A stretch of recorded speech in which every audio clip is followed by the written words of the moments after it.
Dito na kami sa mall. Yung pinsan ko sa Ate Michelle. Katatapos namin kumain. Bili tayo. Mag-window shopping. Window shopping daw, pero bagong sahod siya. Kalalabas niya yung pera niya.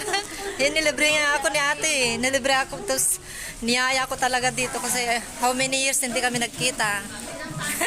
Dalaga pa kami. Ay, hindi. May asawa na kami noon, pero baguhan lang nagkasal kasi, di ba na, may kami. Ay, nabayagan na kami. Nabayagan.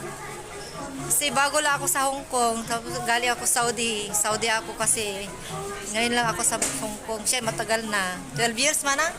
12. Oh, 12 years na siya dito. Oh, nagulat yung amo ko, pinento ko. May kasin ako dito, 12 years na siya. Oh. Isang amo ko na po. Uy. Ang ko na yun nagulat. 12 years na aji pinsan ko. Ito yung madam ko na. Ayun. Hindi ka mo na yung madam ko. May baga mulat ng hanga stricto ha. Unaan. Kung ko na mamalbalin hanggang una yung batadayo ko na. Bagam ang kalat na dyan tigayang mo tuwin ya sa digditoy ko na nagadi Diamond Hills. Di baga nga pagpalan da Jesus ko DJ gayam ko na. Jason, agency na tan bagak na impati nag-agency ko na. Ay mayat ako na.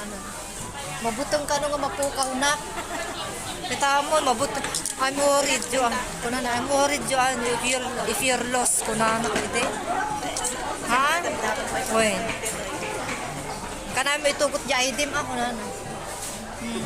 Apo, batang ka pa.